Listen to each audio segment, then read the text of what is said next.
Chapter 1. Her Sin. 16 years later. May the one Creator forgive me, I sinned again. A throat cleared, and a voice resonated in the small wooden space on the other side of the grate. Our Creator is patient. He will hear your confession and award his forgiveness. I did a bad deed. Well, it was good, I believe, but bad. Her voice choked off. Words whirled around in her head. Is that you, Kalea? Yes. What will you confess? Twittering birds sang outside the thick walls. A cool spring breeze gusted through the open lattice window above her confession booth, flushing out the musty smell with fresh spring air. Kalea cleared her throat. She twisted her canvas apron between her sweaty hands. I'm sorry about one thing I did, not the other. She cleared her throat again. I went to the market in Tintilly. They sent me for a bag of wool. But when I arrived, I stopped to look at books, hoping for one of the Layamis installments. The questionable tales of Layamis Locheren is forbidden. I know, and I'm sorry, but that's not what I have to confess. She twisted her apron tighter. Better get it over with. Kalea scanned over the vendor's collection for the telltale gilded arrow stamped on the spine. People rushed behind her, going both ways. On any trip to the market, she fought the temptation to look for one of those books. Her family owned one of the installments. Her father used to read to her most nights before bed about the handsome and funny elf named Layamis, who got himself into strings of hilarious mishaps and adventures. Her family only owned the first volume, so she had never found out if he lived happily ever after. She never got tired of hearing his early adventures, though, until her parents put her in the convent by Hallowell Forest after her 10th birthday. Since it was a banned title, she could never take one of those books back to the convent. But how could a few moments reading hurt if she found one right now? Aha! A man's voice roared. I'm sorry! She dropped the book she'd picked up. Novices were required to wear their allotted tabard and blue cloak when outside of the convent.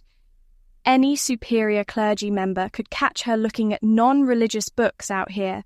About what, dame? The bookseller asked, peering up from the book he'd been engrossed in. Sighing, she twisted around. People were clustering in tight across the road, shouting and pointing. She pushed through the crowd to get closer. One of the farmers working a table stacked with leafy green vegetables held a stranger by the wrist. Dressed plainly in a dark blue tabard, brown hood and mantle, and brown and grey leggings with worn shoes, the stranger stood about a hand taller than Kalea. He was long-legged and thin. Sweaty brown hair hung over his face, half obscuring it. His teeth were clenched shut under his tight lips. Without cocking his head, he watched the towering farmer next to him. Bystanders were asking what had happened. A thief! The farmer said. Not only a thief, but a Nor elf. Kalea put a hand over her mouth.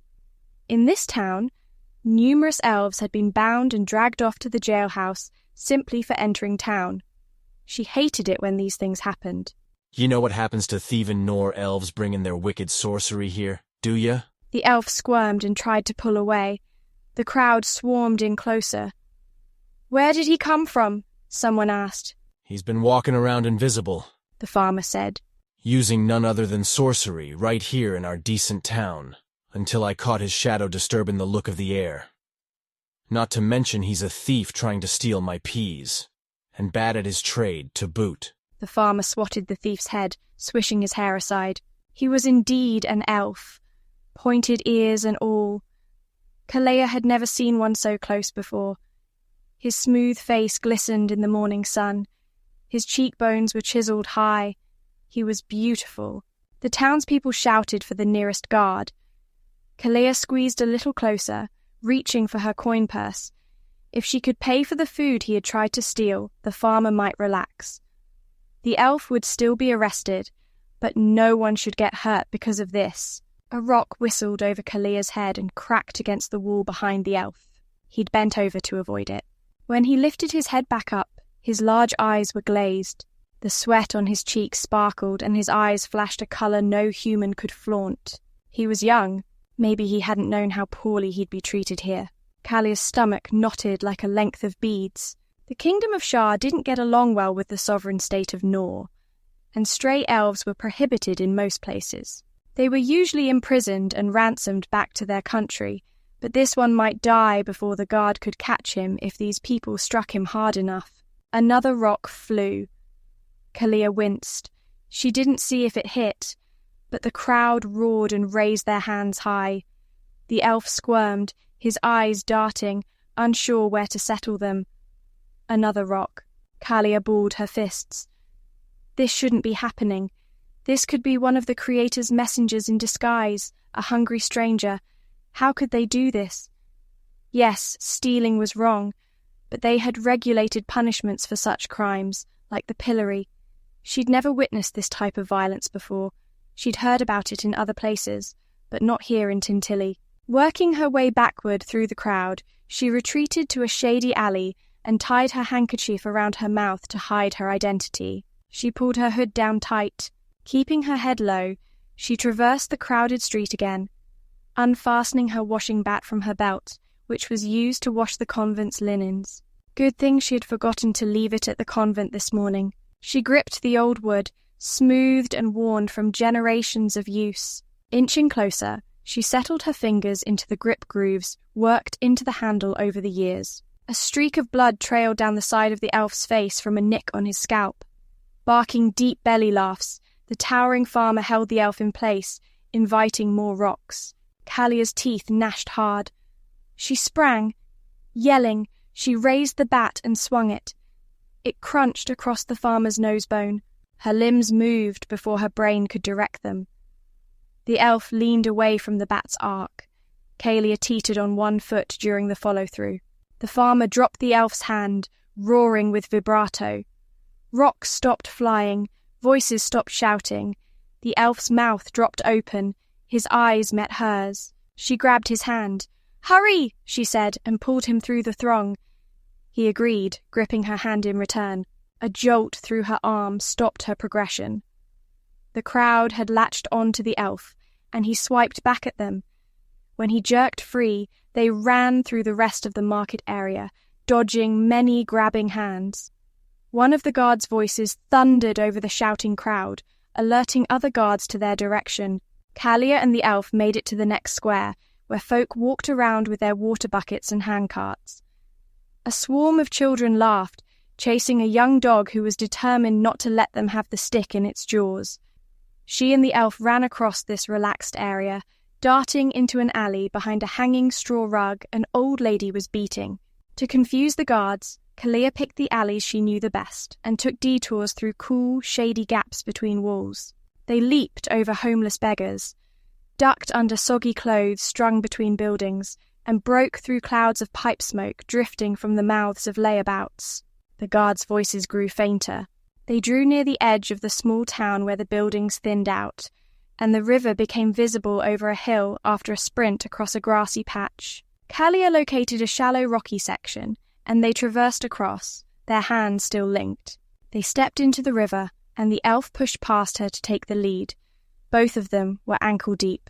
The icy water flooded her leather shoes and bit into her feet. Water seeped into the fibres of her skirt hem and slowed her down. She glanced over her shoulder for possible pursuers. The waving grass in the field showed their footprints, which the guards might find as a clue later. A barking dog jumped out from one of the tight spaces between the buildings. Kalea jumped and shrieked, causing the elf to lurch as well. The dog stayed by the building, barking at them. Someone could show up at any moment. The elf tugged at her hand. "Don't stop." If they ran fast enough, they might make it across the field to the forest's cover. The dog remained, barking, and Kalea glanced over her shoulder in panic. He gripped her hand tighter and guided her over the entire rocky riverbed. Near the opposite bank, her foot slipped off a stone and she fell. He caught her with a strong arm scooped around her middle. After the shock of falling wore off, she found his fingers pressing into her breast. In the next beat, he released her and continued to the bank. In such urgency, maybe he hadn't noticed what he'd done, and he had saved her from a sprained ankle or worse. Thanks, she said, wading after him, her dress soaking up more heavy water. "Concentrate," he said. They made it to the forest and kept running deeper into its fragrant pine atmosphere. Though he could have easily outrun and lost her, he matched her pace. She glanced back several times. The bright field glowing behind the dark layers of tree trunks faded. Deep in the pines, a mile or so, they slowed and finally stopped. She collapsed to the ground, panting. The elf remained standing, surveying the area as if they weren't alone yet. They were. They were alone together in the forest. Kalea threw off her hood and fumbled with the kerchief she'd tied over her nose, ripping it free and stuffing it back into her belt pouch. She removed her short novice's veil too, letting her hair out and savouring the cool air against her sweaty face. The elf stopped pacing and his eyes lingered on her. She stood and tied her washing bat back to her belt. Through all that, she'd managed not to drop it. He didn't offer a word. He wasn't panting as hard either. The blood from his scalp trailed a line all the way to his jaw. She met his soft eyes. "Did they hurt you back there?" He shook his head. I'll be fine. She pointed to the glistening red trail along his face. "You're bleeding." He wiped at the side of his face, his fingers trailing through the blood, and examined his hand. His expression didn't change. She took her handkerchief out again and dabbed its corner on her tongue. "May I?"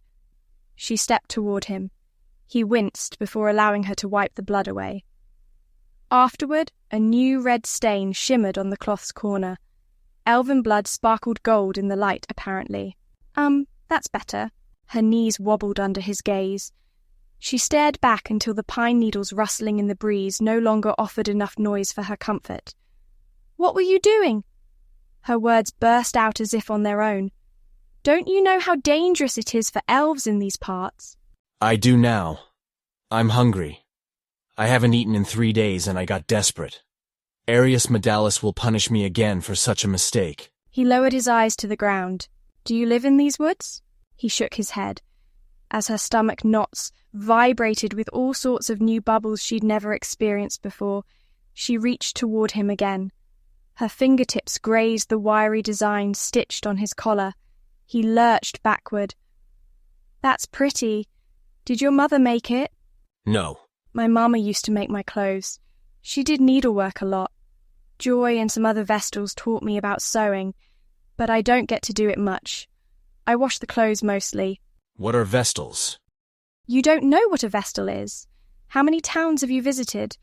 Surely Tintilly wasn't your first. I mean, Nor has got to be weeks of travel away. Though I wouldn't know. I've never been there. But I've studied maps. Vestals can be found anywhere close to a convent.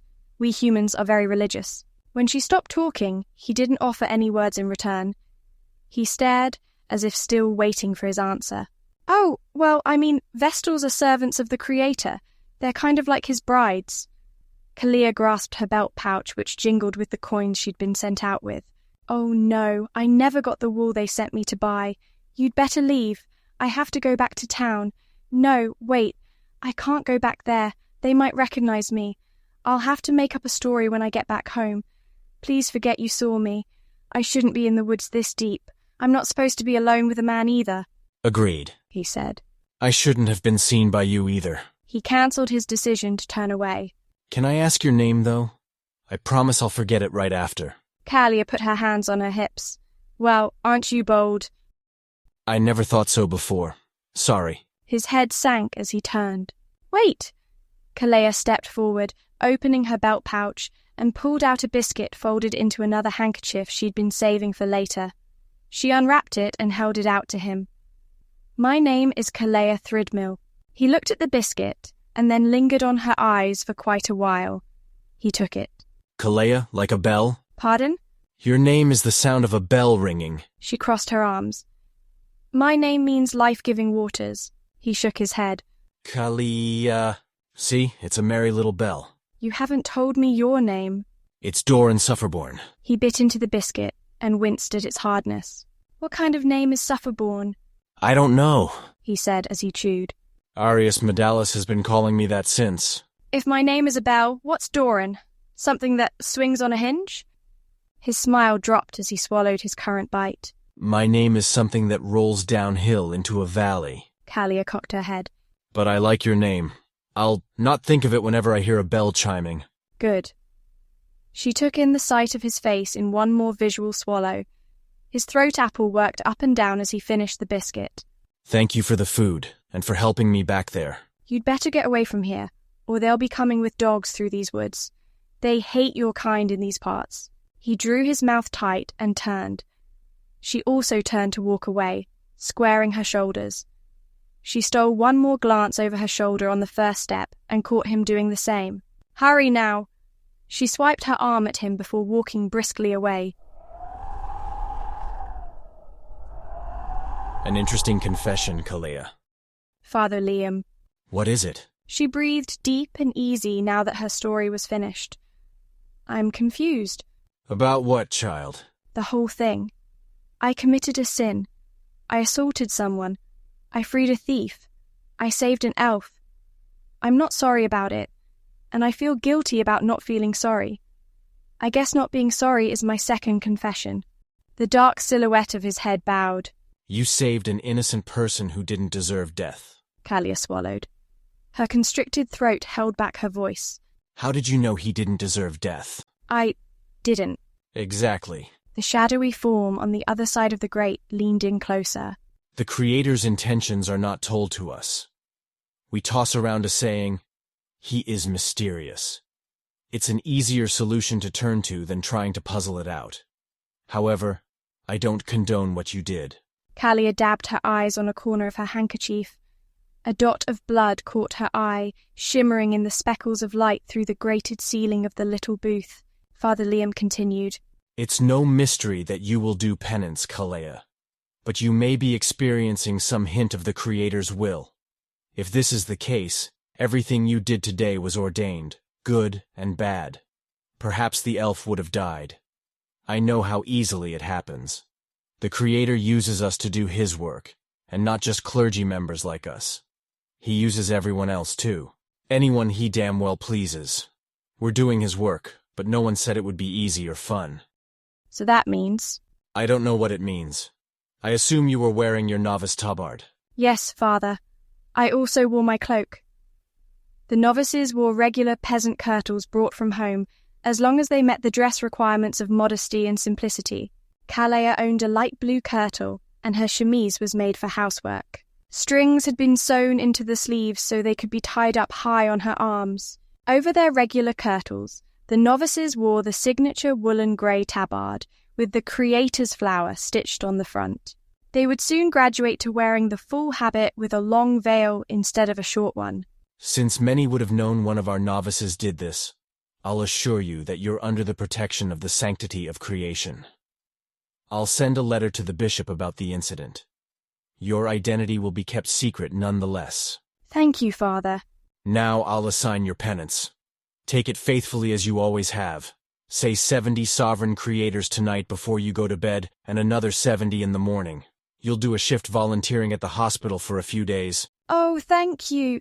I'm not finished. Tonight you'll receive 20 lashes to your back. Yes, Father. And don't look for that book anymore. I won't, Father. Thank you. May the Creator utilize you in His vast network of plans, and may you accomplish your tasks. In the name of the Creator, our friend, our God, you are dismissed. Kalea stepped out of the confession booth, stifling a smile under her bloodied handkerchief, and began to sprint toward the stairway. Walk, Father Liam said as he also stepped out, and she obeyed. Running wasn't allowed, except in the case of emergency situations. Otherwise, the Vestals and novices were expected to go about their day with patience, full of prayer and contemplation. On the way to the stairs, she passed the only door in the building painted red, Father Superior's office. It was a splash of colour in an otherwise sombre stone house. It sat recessed into the floor by a few steps. The next floor up housed the personnel cells. Kalea tapped on the door belonging to Sister Scupley, the mistress of novices. Enter. The mistress of novices came from a rich family and kept a lot of nice things in her cell. A large book collection sat crammed onto the shelves. A landscape painting hung above the mantel, and a copper kettle dangled over the crackling fire. She owned a proper bed too, with a down mattress on taut ropes. The novices all slept on straw-stuffed floor mattresses in a large room.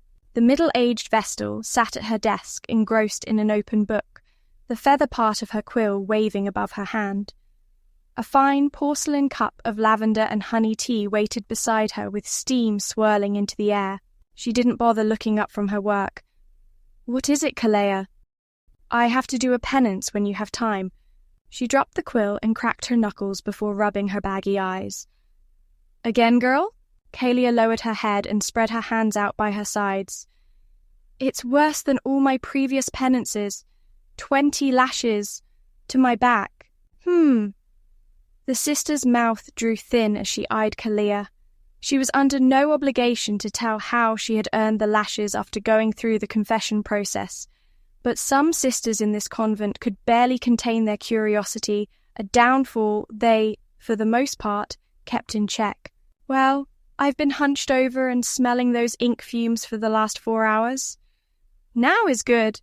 The two walked through the corridor, their soft shoes and sweeping hems the loudest sound for a long distance until they passed a prayer room with a bell chiming in rhythm, followed by a murmur of recited prayer. One chime sounded at a time, not enough to spell out her name. "Kalea!"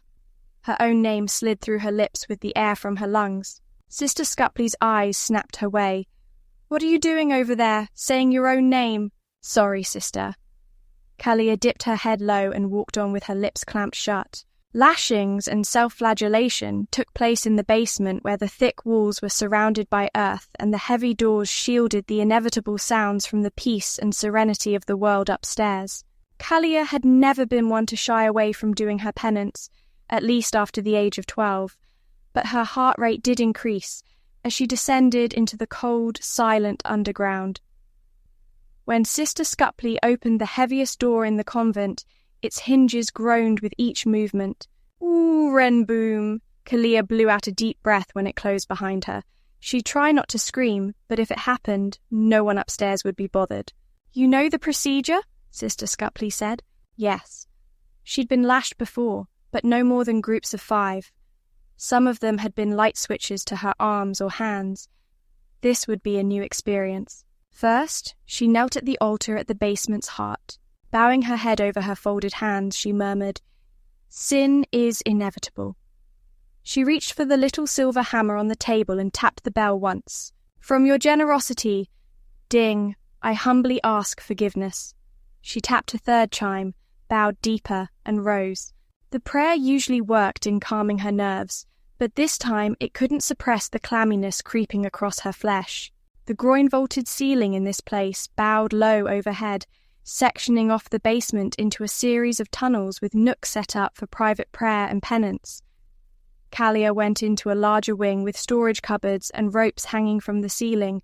She took off her veil and placed it on the bench, followed by her belt and her novice tarbard.